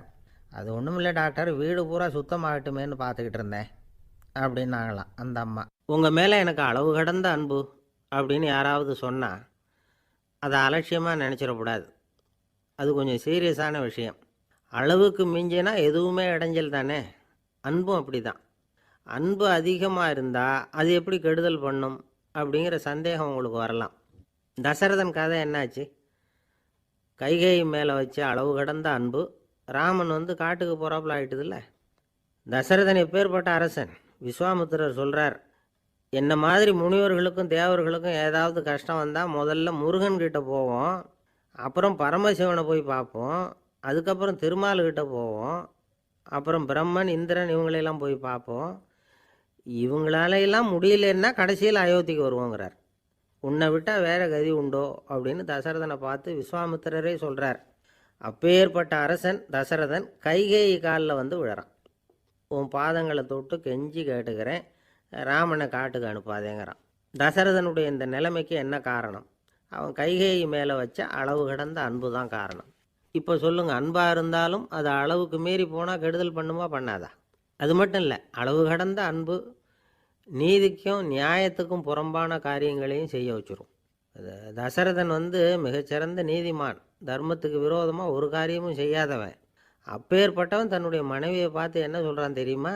உனக்காக நான் என்ன செய்யணும்னு சொல்லி செய்கிறேன், ஒரு குற்றமும் செய்யாத ஒருத்தனை கொல்லணுமா கொல்றேன், மரண தண்டனை விதிக்கப்பட்ட ஒருத்தனை விடுதலை செய்ய சொல்கிறியா செய்கிறேன், எந்த பிச்சைக்காரனையாவது கோடீஸ்வரனாக சொல்கிறியா ஆக்கிறேன், அல்லது கோடீஸ்வரனை பிச்சைக்காரன் ஆக்கணுமா ஆக்கிறேன் அப்படிங்கிறான். நீதிக்கு விரோதமான இந்த பாவங்களை செய்யறதுக்கு அப்பேற்பட்ட அரசன் எப்படி துணிஞ்சான்? மனைவி பேரில் வச்ச அளவு கடந்த அன்பு தான் காரணம். திரிசூலம், வஜ்ராயுதம், வாள் இதுகளால் தாக்கப்பட்டால் கூட அதையெல்லாம் கொஞ்சம் கூட லட்சியம் பண்ணாத ஒருத்தன் காமதேவனுடைய மலர் அம்புகள் தாக்குனா அதை அவனால் தாக்கு பிடிக்க முடியல, விழுந்துடுறான். காமதேவனுக்கு உள்ள மகிமையே அதுதாங்கிறார் துளசிதாசர். அதனால தான் பெரியவங்கள்லாம் என்ன சொல்கிறாங்கன்னா, எதையும் அளவுக்கு மீறி செய்யாதேங்கிறாங்க. அப்பா அம்மா மனைவி மக்கள் எல்லார் பேர்லேயும் அன்பு அவசியம்தான். ஆனால் அந்த அன்பு அறிவுக்கு புறம்பாக இருக்கக்கூடாது, அளவுக்கு மீறி இருக்கக்கூடாது. அப்போ தான் வாழ்க்கை சுகமாக இருக்கும், இல்லைன்னா அவஸ்தை தான். அளவுக்கு மீறின அன்புங்கிறது புரியுது, அது சரி. அறிவுக்கு புறம்பான அன்புங்கிறது எப்படி? ஒரு தாய்க்கு ஜலதோஷம் அல்லது ஏதோ ஒரு தொற்று நோயின்னு வச்சுங்களேன். அந்த அம்மாவுக்கு தன்னுடைய குழந்தை பேரில் அளவு கடந்த அன்பு. தனக்கு நோய் இருக்குது, அது அடுத்தவங்களுக்கு தொற்றக்கூடியது அப்படின்னு தெரிஞ்சிருந்தோம் அன்பை காட்டுறதுக்காக அந்த குழந்தைக்கு முத்தம் கொடுக்குறேன்னு தூக்கி வச்சுக்கிட்டு கொஞ்சம் ஆரம்பிச்சதுன்னு வச்சுக்கோங்க, அது நல்லா இருக்குமா? இதுதான் அறிவுக்கு புறம்பான அன்புங்கிறது. அது மாதிரி விலங்குகள்கிட்ட அன்பாயிருன்னு சொல்கிறோம். அதுக்காக புலிக்கு முத்தம் கொடுக்க முடியுமா? அப்படி கொடுத்தா அது அறிவுக்கு புறம்பான அன்பு. அதனால் அன்பு கூட அறிவுபூர்வமாக இருக்கணும் அப்படிங்கிறத இன்றைக்கி தகவல் மூலமாக நாம் புரிஞ்சுக்கணும். இந்த காலத்து காதலன் தன்னுடைய காதலிகிட்ட சொன்னானாம், இதை பாரு, உன் பேரில் எனக்கு அளவு கடந்த அன்பு, உனக்காக என்ன செய்யணும் சொல்லு, செய்கிறேன். நெருப்பில் நடக்கணுமா நடக்கிறேன், நீரில் குதிக்கணுமா குதிக்கிறேன், உயிரையே கொடுக்கணுமா கொடுக்குறேன் அப்படின்னா. சரி, வர்றேன் ஞாயிற்றுக்கிழமை சாயந்தரம் 6 மணிக்கு இதே இடத்துக்கு வாங்க அப்படின்னுது அந்த பொண்ணு. இவன் கொஞ்சம் யோசனை பண்ணி பார்த்துட்டு, அன்னைக்கு மழை பெய்யாமல் இருந்தால் வந்துடுறேன் அப்படின்னானா. இந்த உலகத்தில் மனுஷன் எவ்வளவோ தவறுகள் செய்கிறான். அதுக்கெல்லாம் என்ன காரணம்? அதை பற்றின ஆராய்ச்சி தான் இன்றைக்கி. இதுக்கு ஆராய்ச்சி என்னத்துக்கு, அது தெரிஞ்ச விஷயம் தானே அப்படின்னு நீங்கள் நினைக்கலாம். ஆனால் அப்படி அலட்சியமாக இந்த விஷயத்தை விட்டுறக்கூடாது. பொதுவாக எல்லோரும் நினைக்கலாம், எது சரி எது தவறு அப்படின்னு தெரியாததுனால தான் மனுஷன் தப்பு பண்ணுறான் அப்படின்னு. ஆனால் அப்படி சொல்லிட முடியாது. மனுஷன் தெரிஞ்சே தான் தவறுகள் பண்ணுறான். இப்போ உதாரணத்துக்கு, ஒரு சாலையில் இடது பக்கம் போக வேண்டிய ஒருத்தர் நடுக்கோட்டை தாண்டி வலது பக்கமாக வண்டியை ஓட்டிகிட்டு போகிறாருன்னு வச்சுக்கோங்க. என்னப்பா இது தப்பு இல்லையா அப்படின்னு அவர்கிட்ட கேட்டால், அதெல்லாம் எனக்கு தெரியும், நீ உன் வேலையை பார்த்துட்டு போ அப்படிம்பார். வலது பக்கமாக போகிறது தப்புன்னு தெரிஞ்சே தான் அவர் அப்படி செய்கிறார், அப்படி போகிறார். பெரிய உத்தியோகத்தில் இருக்கிறவங்க கூட லஞ்சம் வாங்குறாங்க. அவங்களுக்கெல்லாம் லஞ்சம் வாங்குறது தப்புன்னு தெரியலன்னு அர்த்தம்? திருடுறது தப்புன்னு தெரியாமலாம் மனுஷன் திருடுறான்? நல்லாவே தெரியும். நீங்கள் வேணும்னா கேட்டு பாருங்கள், வேறு வழி இல்லை அதனால தான் திருடுறேன்பா. திருடுறது ஒரு புண்ணியமான காரியம்னு திருடனே கூட சொல்ல மாட்டான்.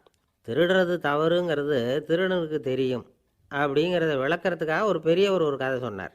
அதாவது 2 திருடர்கள் 2 பேரும் சேர்ந்து ஒரு வீட்டுக்கு போய் ஒரு 10,000 ரூபாயை திருடிக்கிட்டு வந்துடுறாங்க.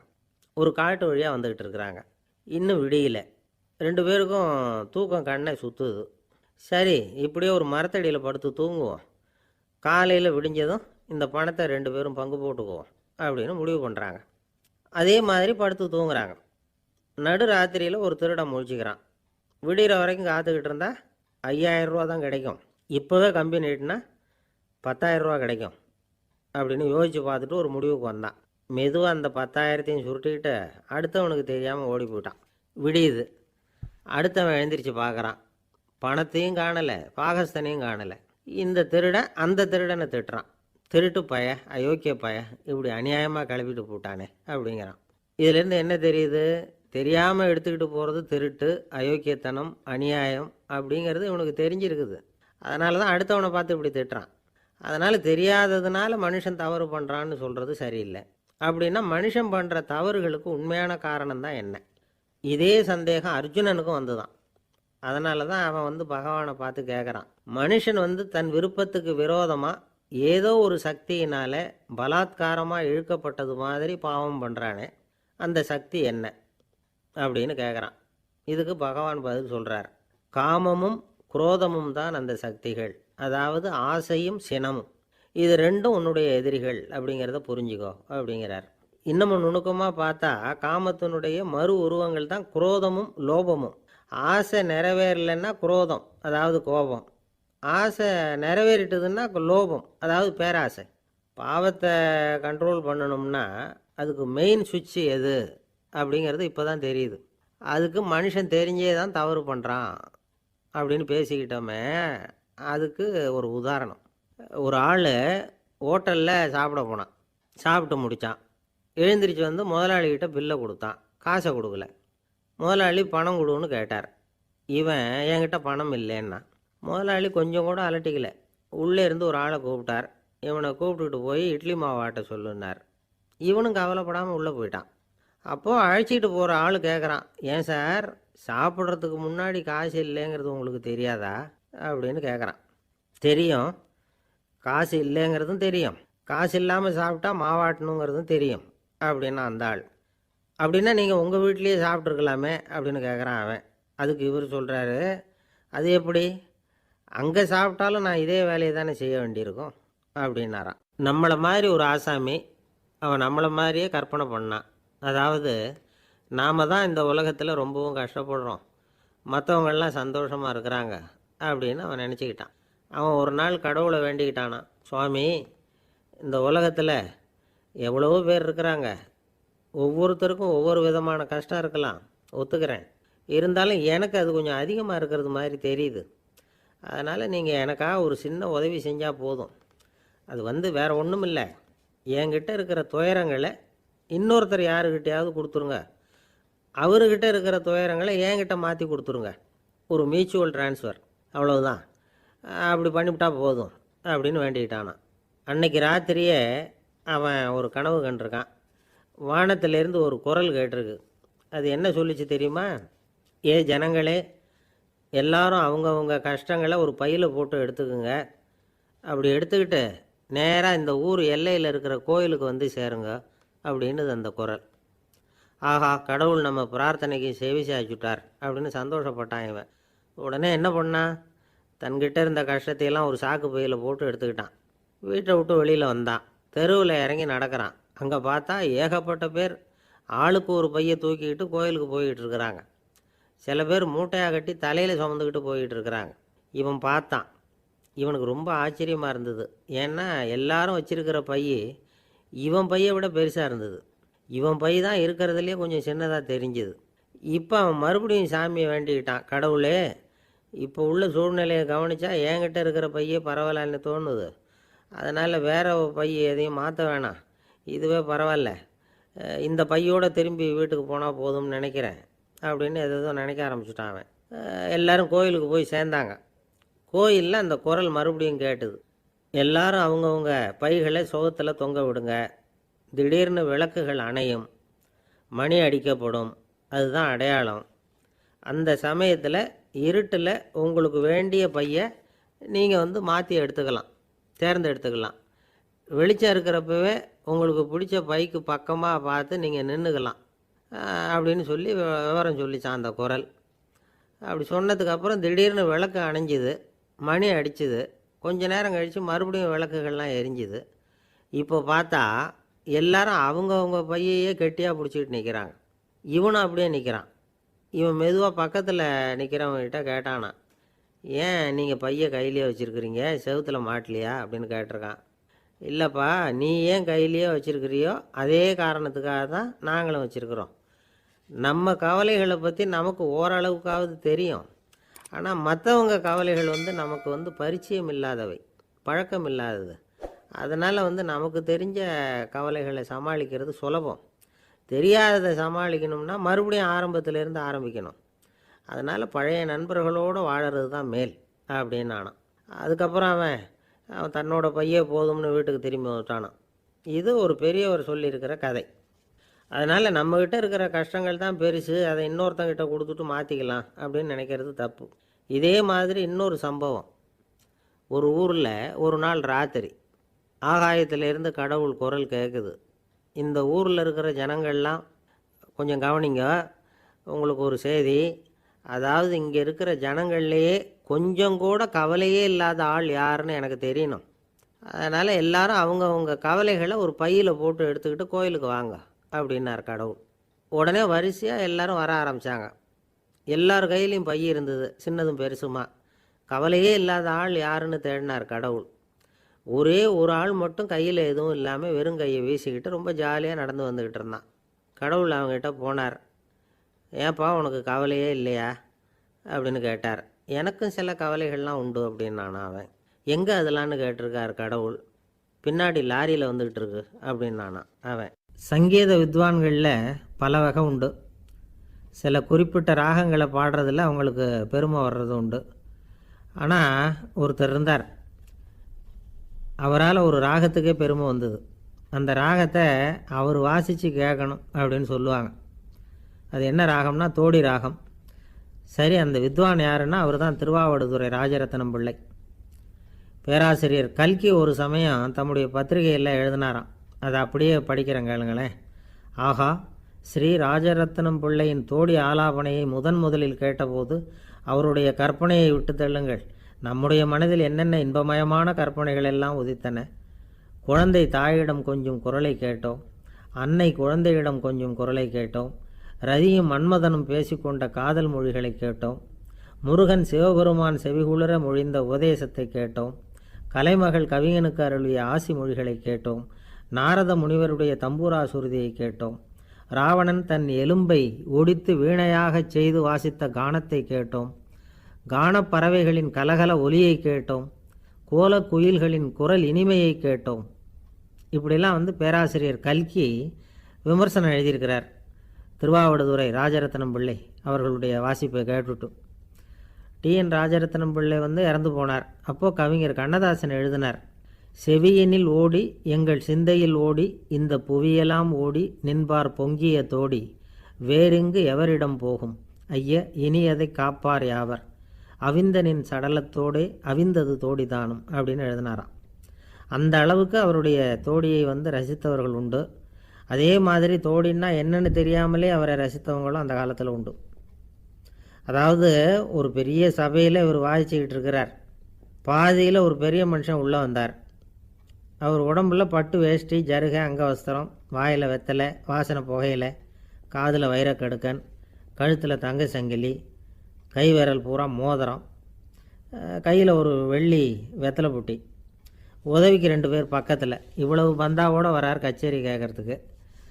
இப்படி வந்தவர் முதல் வரிசையில் உட்கார்ந்தார். வித்வான் வாசித்து முடித்ததும் இவர் அவரை பார்த்து, ஐயா, நீங்கள் தோடி வாசிக்கிறதுல ரொம்ப கெட்டிக்காரர்னு கேள்விப்பட்டிருக்கேன், அதை கேட்குறதுக்காக தான் மெனக்கிட்டு வந்திருக்கிறேன், அதை வாசிங்களேன் அப்படின்னாராம் இந்த பெரியவர். ராஜரத்னம் பிள்ளைக்கு ஒன்றும் புரியல. ஏன்னா இது வரைக்கும் அவர் வாசிச்சுக்கிட்டு இருந்ததே அந்த தோடி ராகத்தை தான். அதை வாசித்து முடித்ததும் அதை வாசிங்களேன்னு இவர் கேட்குறார். அப்படின்னா இவரோட ஞானம் எப்படிப்பட்டது? இவ்வளவும் கேட்டுட்டு இப்படி கேட்குறாரே அப்படின்னு அவர் யோசிச்சிருக்கிறார் ராஜரத்னம் பிள்ளை. உடனே என்ன பண்ணார் தெரியுமா? பக்கத்தில் ரொம்ப சாதுவாக சுருதி போட்டுக்கிட்டு இருந்த ஒரு முதுகில் ஓங்கி ஒரு குத்து விட்டாராம். அவருக்கு ஒன்றும் புரியல, எதுக்கு நம்மளை அடிக்கிறார் இவர், நம்மளை குத்துறாரு வித்வான்னு. அவர் அதிர்ச்சியால் இவர் நிமிர்ந்து பார்த்துருக்கார். அப்போ ராஜரத்னம் பிள்ளை சொன்னாராம், ஏய்யா ஐயா பெரிய மனுஷன், என்னுடைய பரம ரசிகர், தோடி ராகம் கேட்கணுங்கிறதுக்காக இவ்வளோ தூரம் வந்திருக்கிறார், வரிசையில் உட்காந்துருக்கார். நீ இந்த சமயம் பார்த்து தோடி ராகம் வாசிக்கிற நாதஸ்வரத்தை வீட்டில் வச்சுட்டு வந்துட்டியே, இப்போ ஐயாவுக்காக அந்த ராகத்தை நான் எப்படி வாசிக்கிறது அப்படின்னு சொல்லிவிட்டு மறுபடியும் முதுகில் ஒரு அடி கொடுத்தாராம். அடி வாங்கினவருக்கே சிரிப்பு அடக்க முடியலையா. ஒரு மனுஷனை பார்த்து என்கிட்ட வாலாட்டாதே அப்படின்னு சொன்னால் அவன் நம்மக்கிட்ட ஏதோ வம்புக்கு வர்றான்னு அர்த்தம். ஒரு நாயை பார்த்து யாரும் என்கிட்ட வாலாட்டாதே அப்படின்னு சொல்கிறது இல்லை. ஏன்னா நாய் வாலாட்டுனா அது நம்மக்கிட்ட தன்னுடைய நன்றியை தெரிவிக்கிறதாக நினச்சிக்கிட்டு இருக்கிறோம். ஆனால் அது அப்படி இல்லை அப்படின்னு சொல்கிறாங்க அது சம்பந்தமான நிபுணர்கள். ஒரு நாய் தன்னுடைய வாலை இந்த பக்கமும் அந்த பக்கமுமா இப்படியும் அப்படியும் ஆட்டிக்கிட்டு இருந்தா அது பதட்டத்தில் கூட இருக்கலாம். நாய் நட்பாக இருந்தாலும் வாலாட்டும், ஆத்திரத்தில் இருந்தாலும் வாலாட்டும், கோபத்தில் இருந்தாலும் வாலாட்டும், குழப்பத்தில் இருந்தாலும் வாலாட்டும், மகிழ்ச்சியாக இருந்தால் கூட அது வாலாட்டும். அதை நாம் தப்பாக புரிஞ்சுக்கிட்டு அதுக்கிட்ட போய் மாட்டிக்கக்கூடாது. நாயை பற்றி எனக்கு நல்லா தெரியும் அப்படின்னு சொல்கிறவங்க கூட அதுக்கிட்ட கடி வாங்கிட்டு நிற்கிறது உண்டு. நிபுணர்கள் என்ன சொல்கிறாங்க தெரியுமா? எப்போவுமே நாய்கள் திடீர்னு கடிச்சு விடுறதில்ல, கடிக்கிறதுக்கு முன்னாடி சில அறிகுறிகளை காட்டும். அதை சரியாக புரிஞ்சுக்கிட்டோம்னா தப்பிச்சுக்கலாம். ஒரு வீட்டுக்கு போகிறீங்க, அங்கே புதுசாக ஒரு நாயை பார்க்குறீங்க, உடனே அதுக்கிட்ட போய் குனிஞ்சு சிரிச்சுக்கிட்டே அது தலையில் தட்டுறீங்க. இது ரொம்ப தப்பான். ஒரு நாய் இன்னொரு நாயை நேருக்கு நேர் பார்த்து பல்ல காட்டுனா அது தன்னுடைய தன்முனைப்பை காட்டுதுன்னு அர்த்தமா. உன்னை விட நான் பெரியவன் அப்படின்னு சொல்லுதுன்னு அர்த்தம். அதனால் நீங்கள் அது மாதிரி கிட்ட போய் சிரிக்கிறோம் அப்படின்னு நினச்சிக்கிட்டு பல்ல காட்டினா உங்களையும் எதிரியாக நினச்சிரும். இன்னொரு விஷயம் என்னென்னா, தலையில் தட்டுனா நாய்க்கு பிடிக்காது. அது தன்னை அடக்கிறதாகவும் அச்சுறுத்துறதாகவும் நினச்சிக்கிட்டு இருக்கும். சரி, அப்படின்னா புதுசாக ஒரு இடத்துல அல்லது வீட்டில் நாய்க்குட்டியை பார்த்தா என்ன பண்ணுறது? நீங்கள் சும்மா இருங்க, அதுவாக கிட்ட வரட்டும். அதுக்கப்புறம் அதுக்கிட்ட கனிவாக பேசுங்க. கன்னம், மார்பு, தோல் இங்கெல்லாம் தட்டலாம், தப்பு இல்லையா? தலையில் தான் தட்டப்படாதான். ஒரு நாய் உங்களை நோக்கி ஓடி வருது, நீங்களும் ஓடுனா அது துரத்த ஆரம்பிச்சிடும். அசையாமல் சில மாதிரி நின்றுடுங்க, அது கிட்ட வராது. அதுக்கு ஆர்வம் இல்லாமல் போயிடும். ஒரு தெருவில் சின்ன பிள்ளைங்க நிறைய பேர் விளையாடிக்கிட்டு இருக்கிறாங்க. அப்போ சில நாய்கள் அங்கே ஓடி வருது. எல்லாரும் ஓடினாங்க. அப்படி ஓடுறப்போ ஒரு பையன் கால் தடிக்க கீழே விழுந்துட்டான். என்னாச்சு தெரியுமா? துரத்திட்டு வந்த நாய்கள்லாம் கீழே விழுந்தவன ஒன்றும் செய்யலை, அவன்கிட்டே போகல. ஓடிக்கிட்டு இருந்தாங்கல்ல பசங்க, அவங்கள துரத்திக்கிட்டு அவங்க பின்னாடி ஓடிச்சான். அதுதான் நாய்களுடைய சுபாவம். ஒரு நாய் நம்மளை நேருக்கு நேர் முறைச்சி பார்க்குதுன்னு வச்சுங்க, நாமளும் அதை முறைச்சி பார்க்கக்கூடாது. நாம் வேறு பக்கம் எங்கேயாவது பார்க்க ஆரம்பிச்சிடணும். ஒரு நாய் கோபமாக இருந்ததுன்னா அதோட வால் உறுதியாக நேராக நிற்கும். ஒரு நாய் பணிந்து போனால் அல்லது பயந்து போனால் அது தன்னோட வாலை காலுக்கு நடுவில் வச்சுக்கும். ஒரு நாய் நம்மளை பார்த்து பயந்து நிற்கிதுன்னு வச்சுங்க, அதனால் நமக்கு ஆபத்து இல்லைன்னு நினச்சிடக்கூடாது. உங்களை பார்த்துட்டு ஒரு நாய் ஒடுங்குச்சுன்னா நீங்கள் விலகி போயிடணும் அப்படின்னு அது நினைக்கிது. நிறைய பேர் பயந்து போன நாயால் கடிபடுறாங்க. இவன் நம்மளை விட பெரிய ஆள், மாட்டிக்கிட்டோம், வேறு வழி இல்லை அப்படிங்கிற நினப்பில் தான் நாய் கடிக்க ஆரம்பிக்குதான். இதே மாதிரி சங்கிலியால் கட்டி போடப்பட்டிருக்கிற நாயும் ஆபத்தானது தான். தொடர்ந்து கட்டி போட்டிருந்தா காலப்போக்கில் அது ஒரு மாதிரி ஆகிடும். நாய் குழந்தைகளை கடிக்காது அப்படின்னு சில பேர் சொல்லுவாங்க. அதுவும் ஒரு தவறான நம்பிக்கை. அதனால் சின்ன குழந்தைகளை தனியாக நாயோட விளையாட விடக்கூடாது. ஆகக்கூடி நாயை பற்றி நிறைய விஷயம் புரிஞ்சுக்க வேண்டியிருக்குது. ஒருத்தர் தன்னுடைய நண்பர் வீட்டுக்கு போயிருந்தார். அவசியம் எங்கள் வீட்டில் சாப்பிட்டுட்டு தான் போகணும் அப்படின்னு ரொம்ப அன்பாக சொல்லிவிட்டார். அதை மீற முடியல இவரால். சரின்னு உட்காந்துட்டார். சாப்பாடு போட்டாங்க, சாப்பிட ஆரம்பித்தார். அவங்க வீட்டில் கட்டி போட்டிருந்த நாய்க்குட்டி இவர் சாப்பிட்றத முறைச்சி பார்த்துது. ஏன் இப்படி என்ன அது முறைச்சி பார்க்குது உங்கள் வீட்டு நாய்க்குட்டி அப்படின்னு அவர் கேட்டார். அப்போ அவங்க சொன்னாங்களாம், அதுக்கிட்ட ஒரு கெட்ட பழக்கம்ங்க, தன்னோட தட்டில் யார் சாப்பிட்டாலும் அது அப்படி தான் முறைச்சி பார்க்கும் அப்படின்னாரா அவர். அசோக மன்னர் வந்துக்கிட்டு இருக்கார். அவருடைய ஆலோசகர்கள் எல்லாம் பக்கத்தில் வந்துக்கிட்டு இருக்கிறாங்க. அந்த சமயத்தில் எதிரில் ஒரு புத்த பிக்ஷு வர்றார். அசோகர் பார்க்குறார். ஓடி போய் அவர் காலில் விழுந்து வணங்குறார். அசோக மன்னரின் தலை அந்த புத்த துறவியின் பாதத்தில் பட்டுக்கிட்டு இருக்கு. பக்கத்தில் நின்றுக்கிட்டு இருந்த அமைச்சருக்கு இது ரொம்ப சங்கடமாக போச்சு. ரொம்ப வருத்தப்பட்டார். நம்ம அசோக சக்கரவர்த்தி எப்பேற்பட்டவர், அவரோட தலை ஒரு சன்னியாசியின் பாதத்தில் படுறதா அப்படின்னு நினச்சி ரொம்ப கவலைப்பட்டார். அரண்மனைக்கு திரும்பினதும் அமைச்சர் மெதுவாக ஆரம்பித்தார். அரசே, எனக்கு ரொம்ப வருத்தமாக இருக்குது அப்படின்னார். எதுக்குன்னார் மன்னர். அசோக சக்கரவர்த்தியின் தலை, அதாவது அந்த சிரம், ரொம்ப மதிப்புமிக்க ஒன்று. அது ஒரு சன்னியாசியின் காலில் படலாமா அப்படின்னார். அசோகர் பதில் சொல்லலை, சிரித்தார், போயிட்டார். அதுக்கப்புறம் ஒரு சரியான சந்தர்ப்பத்துக்காக காத்துக்கிட்டு இருந்தார். ஒரு நாள் அமைச்சரை கூப்பிட்டார். எனக்கு 3 தலைகள் வேணும் அப்படின்னார். சொல்லுங்க, கொண்டுகிட்டு வரேன் அப்படின்னார் அமைச்சர்.